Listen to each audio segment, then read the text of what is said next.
Je dirais qu'il n'y a pas de manière spéciale pour se préparer au Bol d'Or. Le Bol d'Or aujourd'hui fait partie de ces grandes courses mythiques qui regroupent des professionnels, il y a des marins talentueux qui viennent du monde entier participer, mais il y a également beaucoup d'amateurs. C'est une fête populaire extraordinaire, il y a 3000 navigateurs sur le lac, répartis dans plein de catégories. Chaque catégorie, il y a des bagarres absolument incroyables. On regarde les surprises. L'année dernière, ils étaient 130 au départ. Chaque mètre compte. Donc c'est une régate maintenant au couteau tiré du début à la fin. Fini le temps des options où un bateau prenait la côte française, un autre bateau partait sur la côte suisse et puis on tirait le bilan à l'entrée du petit lac. Aujourd'hui, c'est une vraie régate, une vraie bagarre du début à la fin. C'est du contrôle, c'est de la stratégie, de la tactique, c'est du corps à corps. Et puis, dès qu'il y a moyen de placer une estocade ou une petite attaque, eh bien, les équipes le font et essayent d'avoir la main sur le dernier shift, le fameux dernier passage, le dernier croisement avant la ligne d'arrivée. J'adore le coup d'œil au départ. C'est vrai que depuis quelque temps, on a différencié la ligne des multicoques des monocoques pour des raisons évidentes de sécurité. Du coup, on a entre guillemets l'avantage de partir un tout petit peu devant, mais il nous rallonge la route pour compenser. Et c'est vrai que quand on se retourne et qu'on voit ce rideau de monocoques sous spi quand on est en vent d'ouest ou avec toutes ces belles voiles bien bordées quand on part en bise, c'est un spectacle assez incroyable. J'adore aussi l'arrivée dans le Haut-Lac et l'approche du Vieux-Rhône et du Bouvray parce que véritablement, il y a ces montagnes qui sont encore enneigées parfois, il y a la couleur de l'eau qui change, ça devient une autre qualité d'eau et ça change complètement le décor. Et puis finalement, un des bons moments aussi, ou un des meilleurs spots, c'est quand on croise la cohue des monocoques en multicoque. Il faut regarder loin devant, il faut essayer d'anticiper, il faut essayer de faire nos meilleures trajectoires sans prendre de risques. Et c'est vrai qu'on a des vitesses de croisement qui sont parfois spectaculaires. L'année dernière, par exemple, on déboulait avec l'hélicate qui était à nos côtés, on déboulait à 25 nœuds, les monocoques montaient à 7 nœuds, donc ça faisait des vitesses de rapprochement de presque 60 km/h, ce qui était assez spectaculaire. Sincèrement, sur une course de 5-6 heures, il n'y a pas tellement de répit.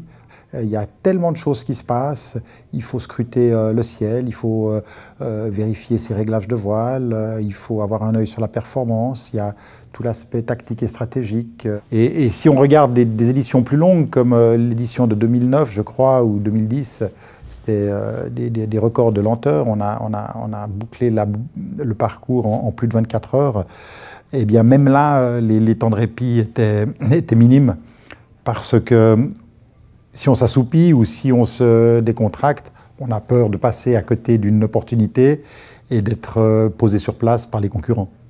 Ouais, je pense que le plus beau souvenir, c'est notre première victoire.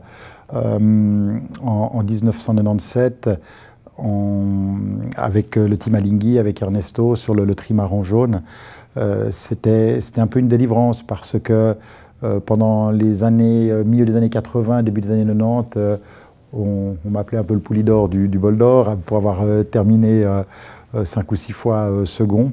Donc ça a été un déclic, une délivrance et un super moment. Les victoires, ça c'est toujours des beaux souvenirs, mais je me rappelle un de mes tout premiers Bol d'Or, ça remonte à il y a bien longtemps.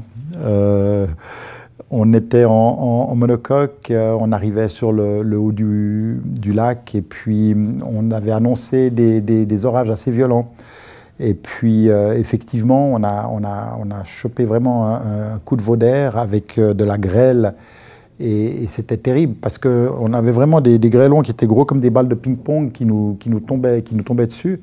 Et puis les cirés, les bonnets, les casquettes n'y faisaient rien. Donc on avait sur le monocoque sur lequel je naviguais, on avait des seaux dans lesquels on faisait nos besoins. Et donc du coup, on les avait retournés pour se protéger et essayer d'avoir la tête pas trop cabossée. Donc, mais c'était un spectacle dantesque parce que plusieurs bateaux avaient coulé dans ce coup de vent, plusieurs bateaux avaient dématé, il y avait eu vraiment un gros carnage sur la flotte. Des belles rencontres avec mon père. C'est vrai que si j'ai démarré la voile, c'est grâce à lui. On n'était pas du tout une famille de navigateurs. On a commencé sur le tard, lui encore plus tard que moi. Et puis c'est vrai qu'on s'est lancé un petit peu dans ces aventures fin des années 70 sur un magnifique bateau qu'on découvrait en famille.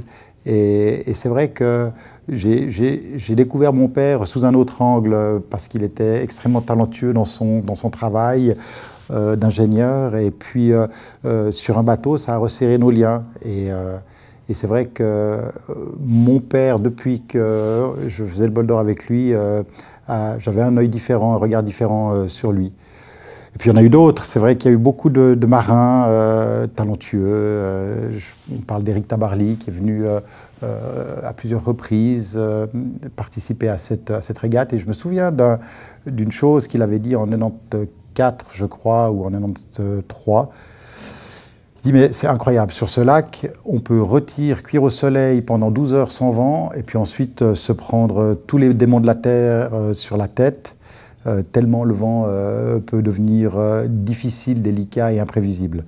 Et c'est vrai, en fait, il a très bien résumé le lac Léman. C'est un magnifique spot, mais qui peut avoir sous son regard, enfin disons son visage un peu pervers, des coups de vent imprévisibles qui peuvent mettre beaucoup de personnes dans des conditions et des situations très difficiles.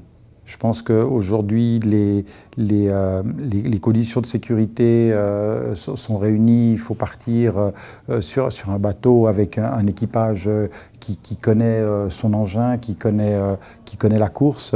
Donc je dirais, pour une première expérience, il faut pas hésiter, surtout si la météo est belle, de participer à cette régate. C'est une des plus belles régates du monde, finalement.